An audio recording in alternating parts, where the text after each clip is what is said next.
Acts 19:21. When these things were accomplished, Paul purposed in the Spirit, when he had passed through Macedonia and Achaia, to go to Jerusalem, saying, after I have been there, I must also see Rome.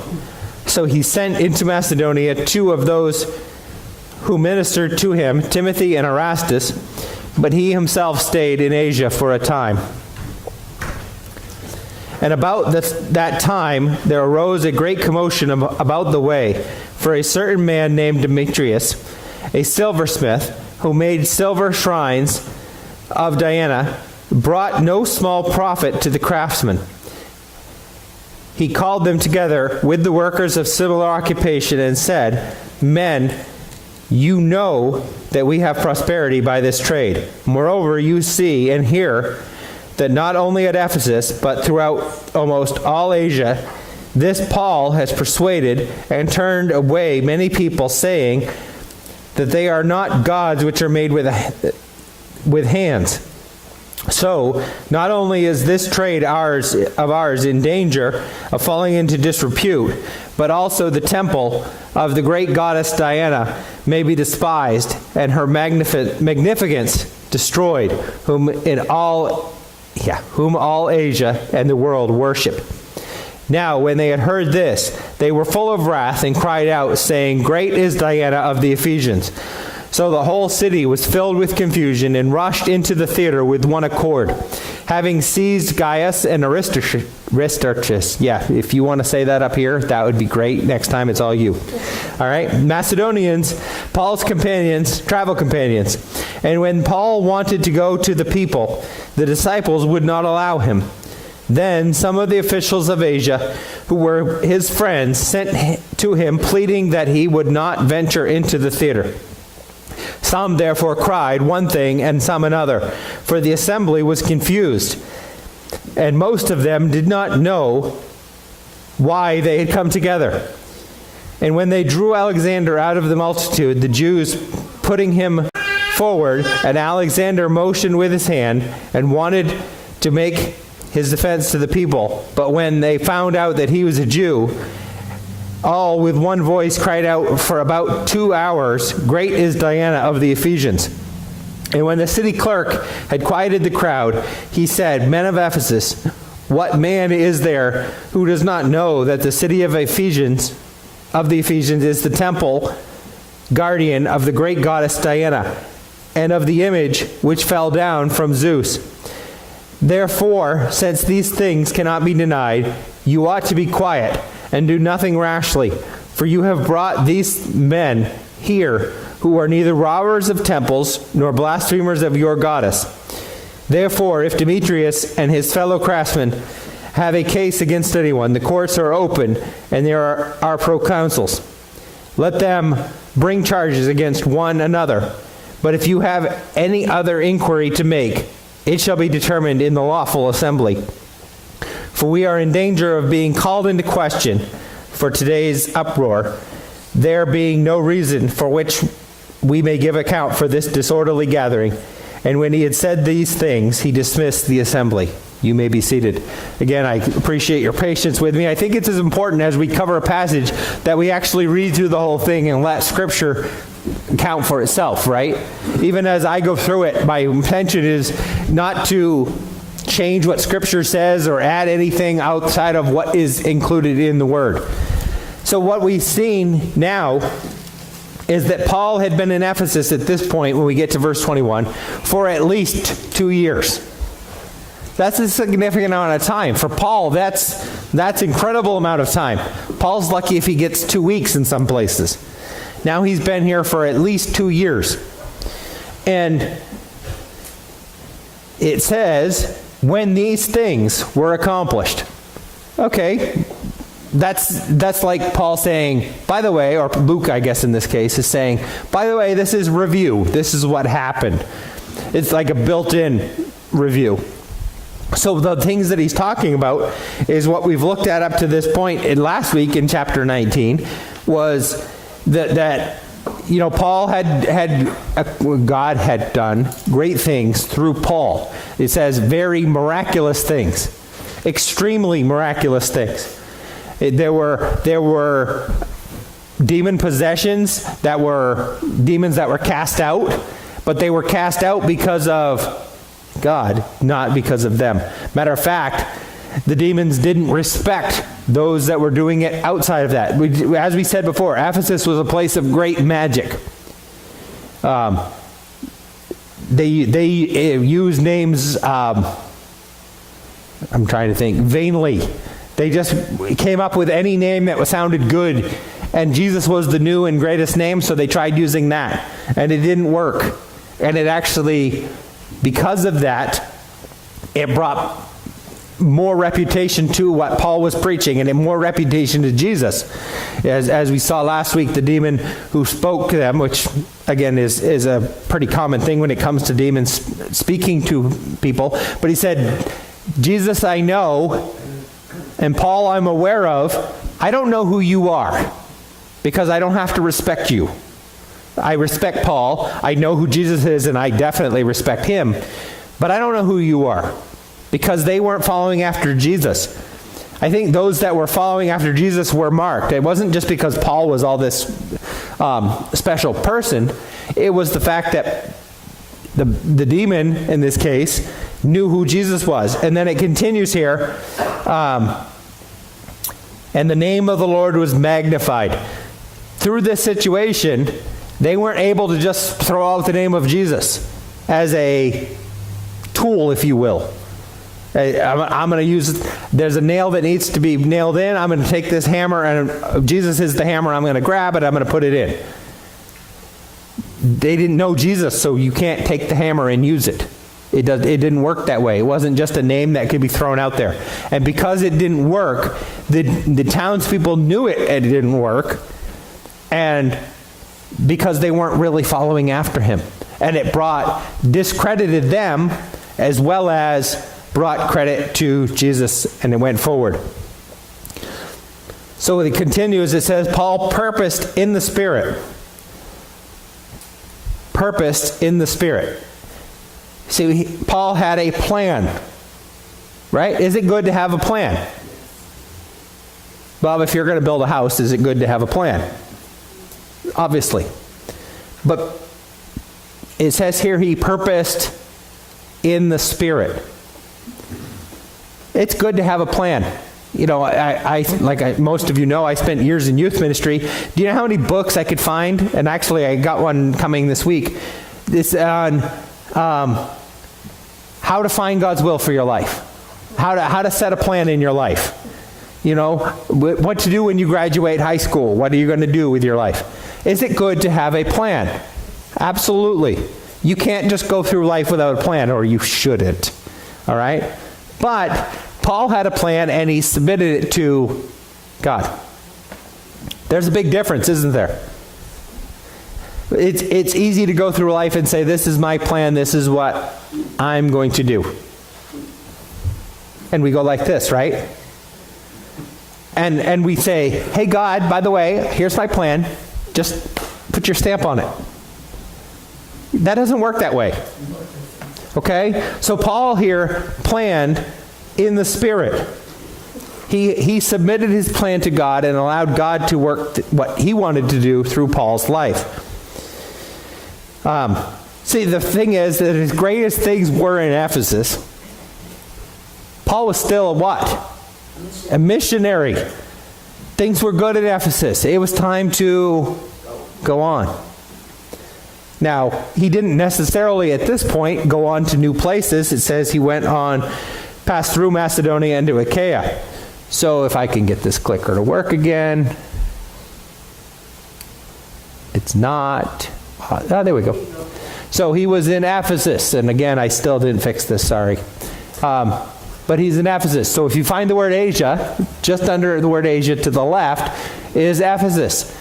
So he was headed from there up this path out through Macedonia and Achaia. That was the plan. Those were places he already had been for the most part. So he wasn't going to new places, but his plan was to go to Jerusalem, which is way down here in the bottom corner underneath the word Palestine. That was his plan. Why Why take a long and windy route? If your plan is to go to Jerusalem, wouldn't it be faster if you're already in Ephesus, just take the boat down? Why the route? Why? Because he wanted to go back and visit the churches that were already there. And the other rationale, and what we find a little bit later, we're going to look here in a second, is that as he was going, he was collecting an offering. And he went and visited all of these other churches and told them about this offering. And the offering was to go to the persecuted church in Jerusalem. So he gathered that. Turn with me, if you will, to Romans chapter 15.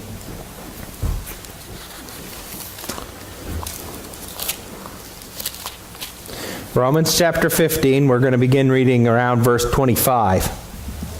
I guess not around, we're going to be directly in verse 25. It says, "But now I am going to Jerusalem to minister to the saints. For it pleased those from Macedonia and Achaia to make certain contributions for the poor among the saints who are at Jerusalem." So hence, this is where we get the idea that he was collecting an offering. It wasn't like we could wire money back then, right? You couldn't mail a check. Not kids' checks are pieces of paper that you write on, all right? Because they don't even know what that is anymore.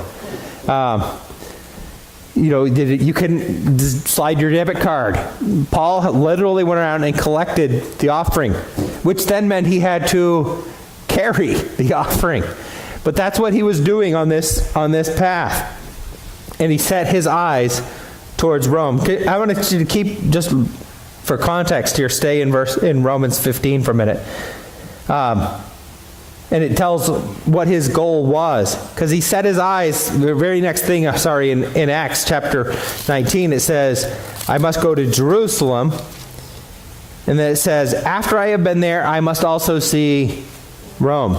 That is also here in this section. Continuing verse 27, it says, "It pleased them indeed, and they are their debtors, for if the Gentiles have been partakers of their spiritual things, their duty and also their minister to them in material things," so speaking of the offering, "therefore when I have performed this, and have sealed to them this fruit, I shall go by way of you." Who is he writing to? This is the book to the Romans. So that's why he's going Rome. He had his eyes set on Rome, and then it says, "by way of you to Spain." Because Paul is not only a missionary visiting established churches, it was his desire to go to Rome and then on into Spain. At this point, most of this half of the map has been evangelized, hasn't it? Or this section of the map has been evangelized. So Rome is over here. He's looking to go this way. Spain is even farther. That's the mission field. Paul had a burning desire to see unsaved people reached with the gospel. And he was going to go wherever it took. Now, coming back to that idea of having a plan. Yep, I'm going to click it and it's going to go like 5 times farther. All right. Did God send Paul to Rome? Did he send him all the way up through? Yes. Did he send him to Jerusalem? Yes. Did he send him to Rome? Yes. Did it go the way that Paul wanted it to go? No, absolutely not. Paul thought he was going to go, not on a vacation, if you will, but he was going to go of his own accord and go spend time there, grow the church there, and then move on to Spain, as he said. Guess what? When Paul went back to Jerusalem, Paul was arrested. And he was carried back to Rome in chains. He didn't get to leave Rome or much at that point. I guess that was released for a period of time, but he never made it to Spain that we know of. He didn't go the way he wanted to. That's kind of what I was talking about when I'm saying is we can make plans. It's good to make plans. But is it our plan or is it God's plan? It needs to be. We know the Sunday school answer of this, right? The Sunday school answer is God. Jesus. Yes. We know all that. But in the reality in our lives, are we setting our own plans or are we allowing God to shape our plans? Are we... God can pull the zip cord on anything he wants, can he? And he did for Paul. This was the plan. God helped him follow the plan. It just didn't go the way he wanted. And if you ever have one of those things that something is the way you planned it, but it isn't the way you planned it? Yeah. We got there completely different than the way that we expected to. Yep. That's life, isn't it? And you know what? Not only was it life, it was often a bit more painful. You know, Paul went through a lot on his way back to Rome, didn't he? It was a very painful trip. But it was for his glory. But the time for him wasn't quite ready to go. Verse 22 says, so he sent him into Macedonia, 2 of those who ministered to him. Sounds like he's ready to go, right? I'm going to go, but I'm going to send these 2. And then he stays. And he sends Timothy and Erastus on. Timothy we're pretty much familiar with, aren't we? Erastus is a little bit more of an obscure character, but I'm going to read a couple verses just to give you some context. And you don't need to look these up. I'm just going to read them. Romans 16:23 says, Gaius, my host, and the whole host of the church greets you. Erastus, the treasurer of the city, he was writing Romans, from Corinth. He was the treasurer of the city, greets you. Also in 2 Timothy 4:20, says Erastus stayed in Corinth. So this is who we're talking about. This means a couple things. One, Erastus was a decent official. He had a high position in the city of Corinth. It doesn't say he was the treasurer of the church. No offense, Bruce. He wasn't just the treasurer of the church in Corinth. He was the treasurer of Corinth. This was a major city, wasn't it? This was like Portland or something like that. I didn't look up size. I'm just saying. It's not Somerville. You know, it's not like 500 people. It's a massive city. And here is this guy who's the treasurer of the city. This is an important guy. What does that say about the message of the gospel? Earthly speaking, he had everything he wanted, didn't he? If you're the treasurer of the city, if you don't have the money, your hands are on the money, aren't they? Yeah, it's all moving around. With that, it shows the power of the gospel to change. It shows the power of the gospel to change in a couple ways. In that, not only was this powerful man reached with the gospel, he came to Ephesus and was willing to be a part of the effort in, one, ministering to Paul, which is what it says, and building the church. That's a man with a high position that's willing to do whatever it takes for the gospel, for sharing Jesus with people. It also says something that a man of such influence would travel and work with Timothy. Back in that day, it wasn't common to have a man of high status work with someone of no status. That just wouldn't work that way. What did the gospel do in this case? It said we're all on the same playing field, right? Before Jesus, we're all the same.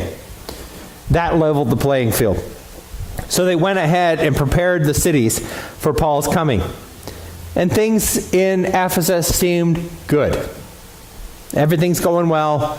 We've had a little bit of a hiccup, but not so much. Until verse 23. And about that time there arose a great commotion about the way. A great commotion. Isn't that fun?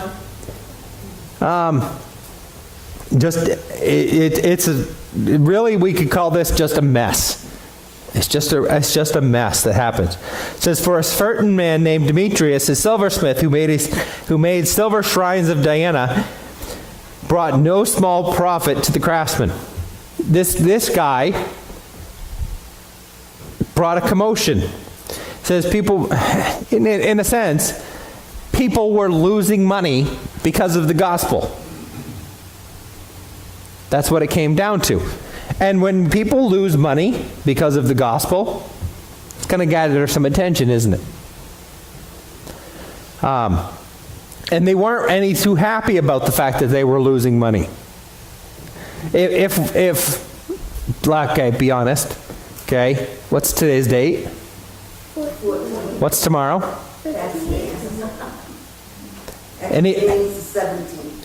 Okay, but what's due this week? Taxes. If we're losing money, are any of us happy? Okay, so let's put that in perspective for us. Because it's easy to say, yeah, they were losing money. No big deal. If we lose money, I ain't happy. All right? We figure out how we can not lose money. And that's what they were trying to do.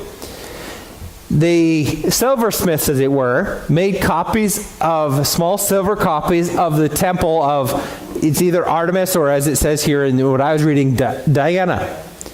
So if I can get this to work, am I on the right slide, Tyler? Nope. There, it's working now. This is the temple of Diana. It says a rendering, because if you go to Ephesus today, that's not what you're going to see. Okay? But if you want to go to Ephesus today and you want to give me room in your suitcase, let's go. All right? This is the building. This was considered, in its day, one of the 7 wonders of the world. This is a massive building that was to only honor this Diana. Let me give you some of the scope of this. This was the largest building in the Roman world. Okay? It was 425 feet long. And in that's 2.5 times the length of the White House. Okay? We've seen the pictures of the White House. So stick that in. This is 2.5 times that. Anybody want to volunteer to build this with what they had back then?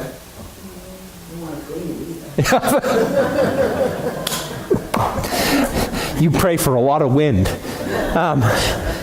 But with that, the columns on the outside, there are 127 of them. And they're 60 feet tall, and they're made out of marble. Those are light. You want to stand one of those up? How I don't even know how they did that, to be honest with you. It doesn't even seem practical, does it?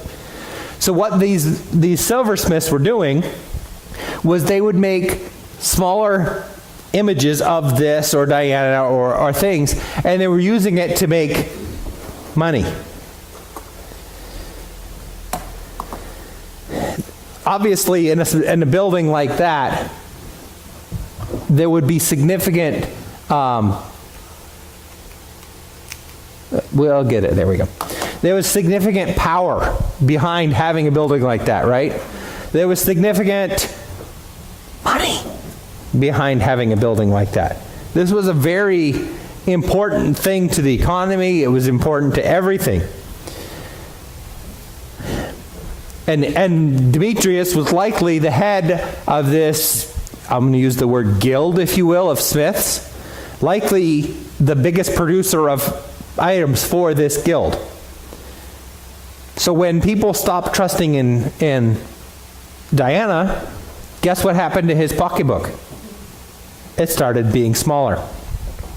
So what he notes here, verse 25, it says, "Men, you know that we have our prosperity by this trade." You know, we're living by this. That's how we get live. Verse 26, "Moreover, you see and hear that not only at Ephesus, but throughout almost all Asia, this Paul has persuaded and turned away many people, saying that they are not gods which are made with hands." Isn't he, in essence, preaching the gospel? There is an irony here, isn't there? Because he's declaring the effectiveness of the gospel.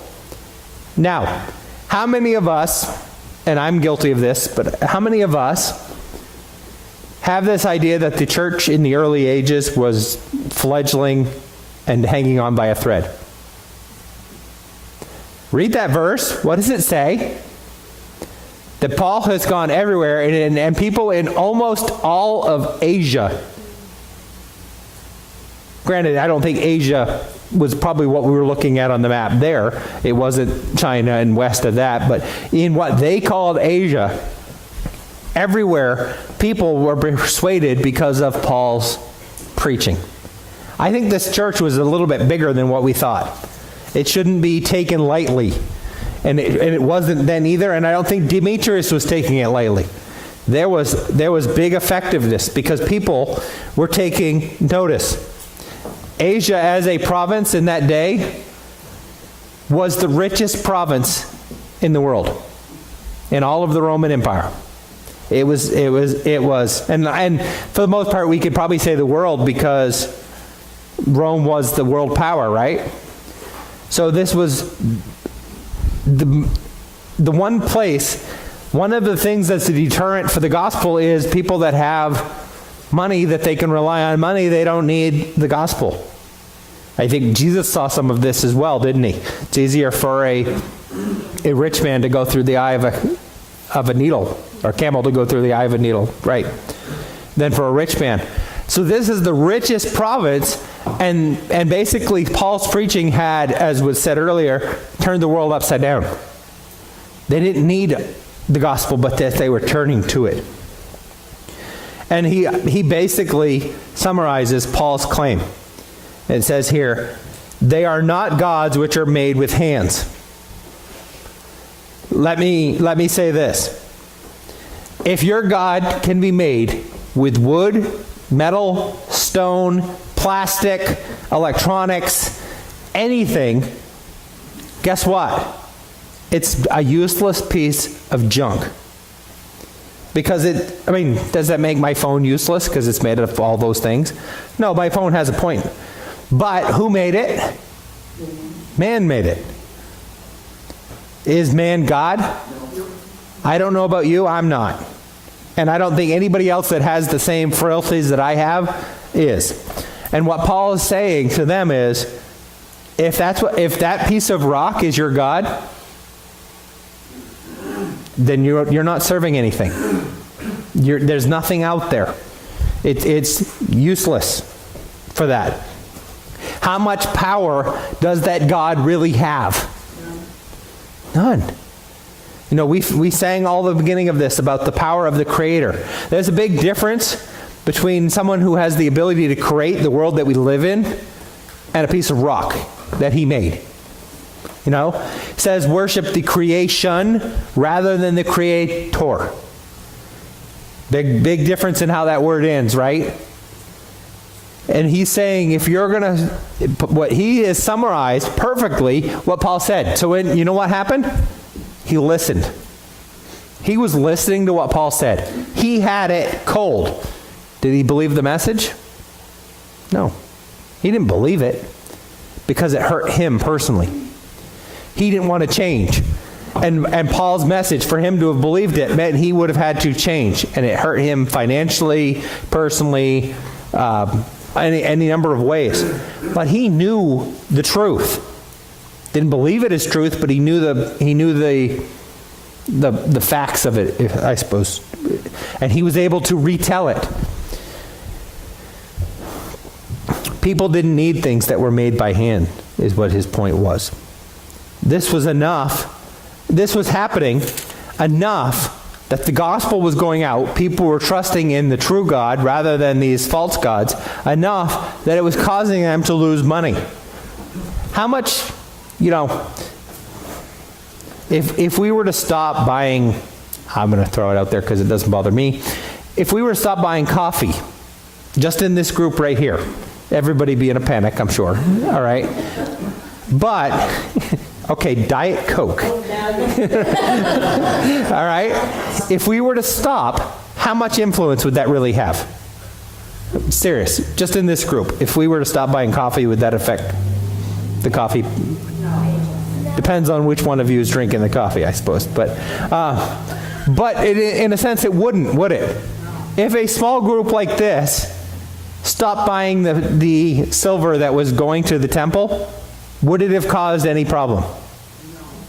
What we're talking about here is how effective that gospel had to have been in the lives of people, that a mass amount of people. If everybody that's gathered in a church all across America this morning stopped drinking coffee, I think you know who's paying attention tomorrow, wouldn't you?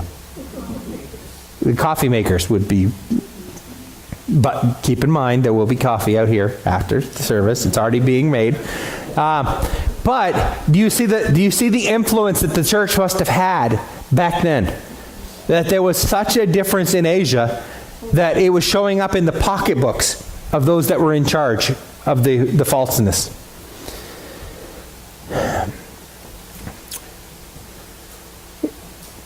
He had a threefold argument.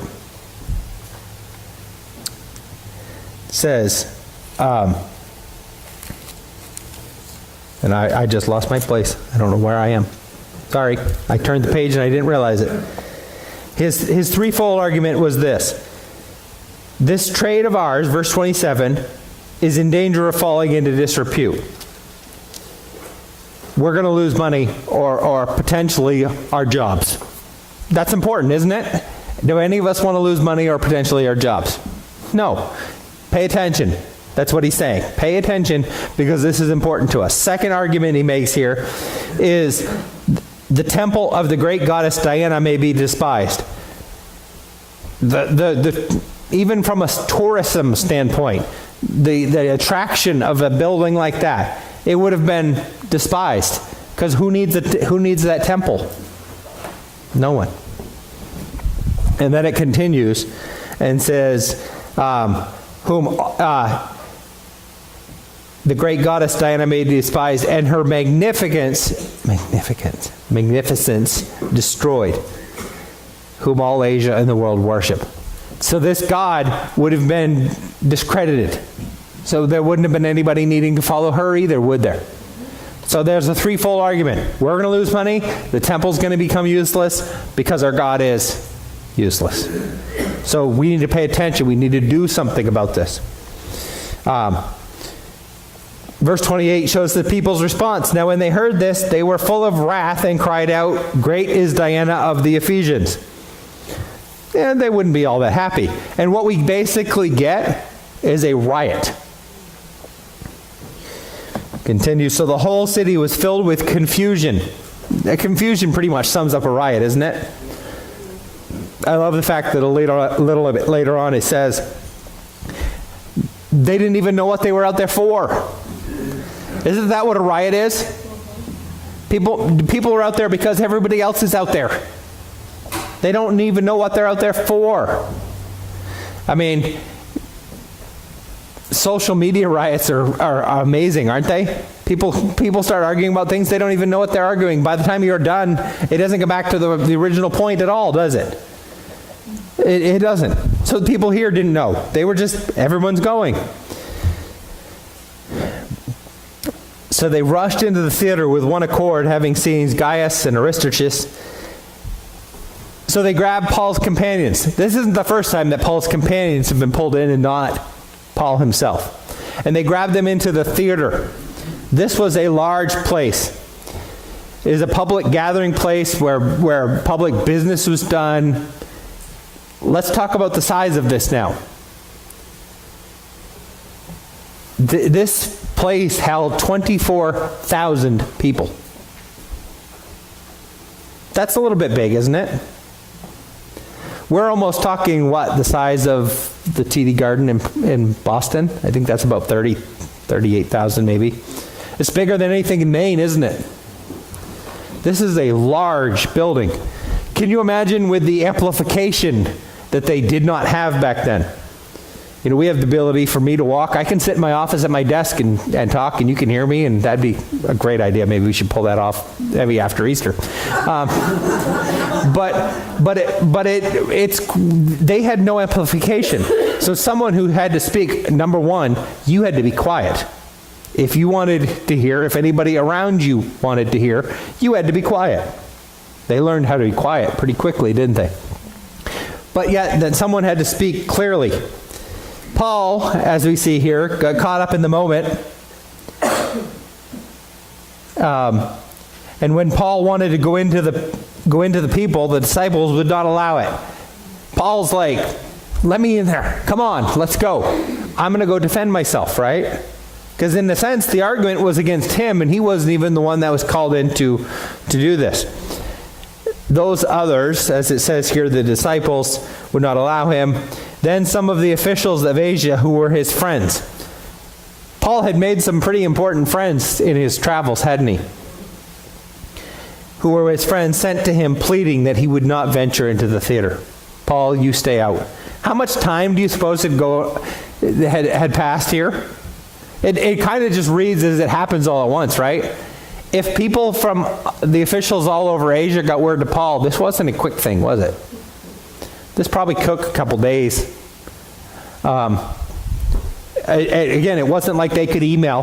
He didn't get a text message that says, this is so and so from other place in Asia. Stay out, Paul. It doesn't say they went and said it to him themselves. It says they sent word and got. This is a time thing. So cooler heads prevailed, and again they were influential people. Ultimately, though, what we see in this is that God is at work.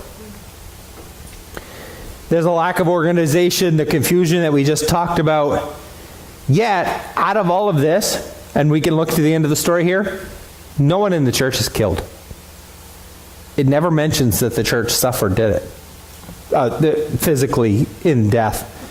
And the only answer to that is God. Now it says the Jews pushed forward Alexander because, as typical in that day and age, when there was a trouble amongst the church, the Jews and the church were confused because there's a lot of similarities between Jewish line of thought and the church's line of thought. There are a lot of things that are, the Old Testament's the same, right? So it's only the New Testament and how we look at that that's different. So they were confused. So the Jews pushed forward Alexander to go out and argue the case. Because this isn't us, we don't want anything to do with this. And Alexander wasn't even allowed to defend himself, was it?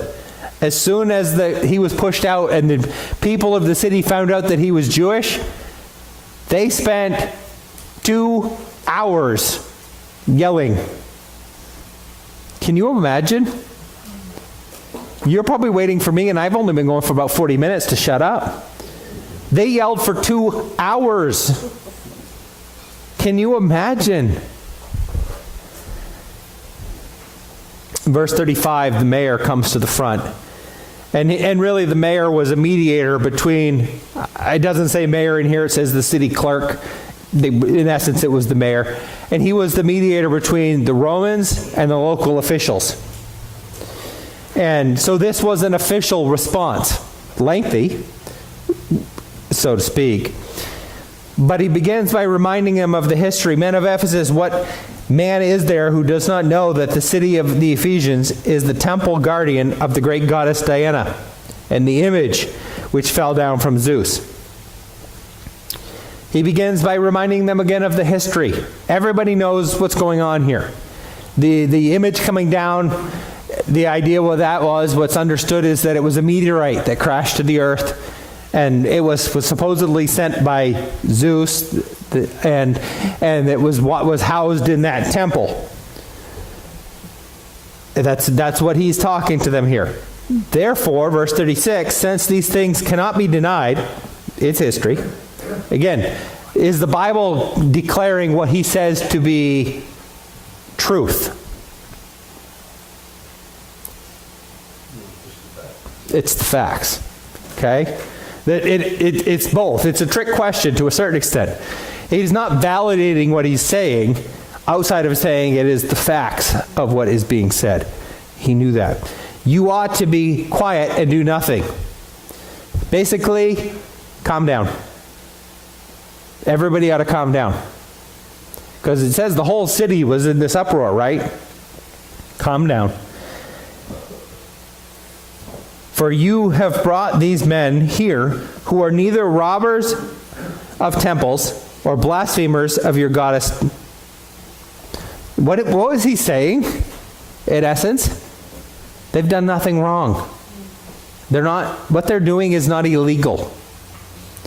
You know what he's also doing? He's validating the message of the gospel. Because what they didn't go in and say, this goddess of yours is... They weren't discrediting Diana directly, were they? They said Diana's garbage. They didn't say that. He said he's not blaspheming that. They're not going in and robbing your temple. But it says what they did is they went in and proclaimed Jesus. Jesus is greater. Did they know the truth about Diana? Of course they did.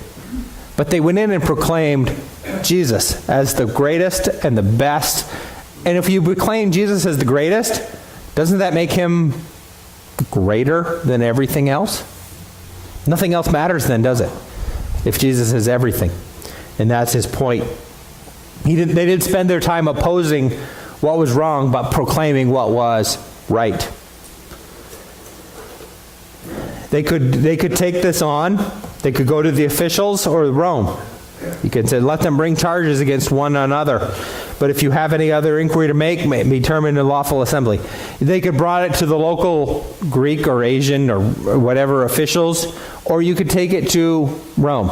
Doesn't matter. But what in essence he's saying here, and he continues on and says, the Romans are going to be mad at what's happening here right now. There are official ways to handle this, and we're not doing it. We're handling it every way but wrong. Every way including wrong. It says, for we in danger of being called into question for today's uproar. This isn't the right way. Do it right. If not, the Romans are going to come. And the Romans were not fond of rioting. You know, that was probably pretty on the downside of what was going on in Rome, is they wanted people to be calm, just do what you're told, follow along. If they're rioting over anything, kill the riot. Be done with it. And that was it. And that's where the chapter closes. When he had said these things, he dismissed the assembly. Just gone. Kind of abrupt. Paul didn't have to say a word. And then, I'm just going to cheat, and we're going to look to the chapter 20, verse 1 just for a second. It says, and then after their uproar had ceased, Paul called the disciples to himself, embraced them, and departed. That was it. Probably figured it was a good time to get out of Dodge, right? You know, things are kind of chaotic here. Let's just move on and allow things to settle down. Paul, even though he didn't have to say a word, things, and I'm going to read 1 Corinthians 15, verse 32. It says, if in the manner of men I have fought with the beasts at Ephesus. Paul realized that it wasn't simple, was it? And I don't think you call someone a beast just as a compliment. He understood what was going on. So all of this to say what? One, we kind of covered a bit here, but one, allow God to work in our plans. Allow God to have the control over things. Even if it's painful, let God have his way. Even when it's painful, we need to trust him with the results. Two, I think we need to be on task. Focus on what God has called us to do. God did not call Paul to go into every place and argue against everything. But yet he persuaded, he pleaded, he reasoned with them that Jesus was better. What are we supposed to be doing? Are we pleading that Jesus is the right way? The one thing I found is, I'm sure Diana wasn't the only problem that these guys had with truth, right? They probably was, among other things, they probably believed in other gods, other ways of life, and all of those things. You know what I found? When you believe in Jesus, it kind of solves all of them at once, right? We may solve one issue, but when we believe in Jesus, it doesn't maybe solve them all today, but Jesus kind of, once you actually realize who Jesus is, and once we all understand better who Jesus is, it solves so many of our problems. So when we keep the main thing, and that Jesus is that main thing, it solves everything. We need to go through and we need to preach Jesus. We don't need to tear everything else down. Preaching Jesus on his own, you know, when we look towards the Easter season, was there power in the resurrection? Yeah, of course there was. Guess what their power is now? In each and every one of us. We need to be preaching that power, because that power doesn't need us to argue against everything else. Just needs to say, it doesn't need us at all for that matter, does it? Just wants us to be faithful in preaching. Singular focus. Everything else was put to shame. Notice one final thought here. The mayor that got up and spoke, was this mayor even a believer? Was Demetrius even a believer? Yet they spoke the truth. They didn't even realize it, but they spoke the truth. And God used each one of them in their own way to protect God's people. We're under His protection as long as we stay in His plan. Last night, some of us were here and we had the opportunity to watch the Pilgrim's Progress movie. And I remembered and I was waiting for it to come out. But there was a point where Pilgrim, or Christian, and his friend Hopeful jumped over the fence because it was easier on the other side. And they went on their own way. And guess who took control of their lives at that point? They did, because it's easier. Who was in charge of their protection? They were, in essence. God was still in charge. He didn't give up control. But they put themselves out of His direct protection. Does it mean everything was easy on the right path? No. It was hard. But God would have been with them more on that side of the fence than He was where they were. How about us? What side of the fence are we on today? What are we doing? Are we allowing ourselves to be, as difficult as it may be, under His protection? Don't worry about this, God. I got it. All set. Don't need you. Both in our lives entirely, we need to be trusting Him in that. Dear Heavenly Father, we thank You for the day. We thank You for the opportunity to just look at Your Word. Lord, I thank You that You are in control. Lord, and even when we make mistakes, we take that planning out of Your hands and put it in ours. You're still in control. You still can be turned back to. You have forgiveness. You have grace and mercy that we can rely on. We thank You for all of that. We pray, Lord, that You would keep us on that way, that we would keep the main thing, that we would focus on what You want us to focus on. Lord, and again, that we would be thriving even though difficult circumstances surround us, that You would cause us to thrive in spite of that because we're following what You would cause us to follow. We ask all these things in Your name. Amen.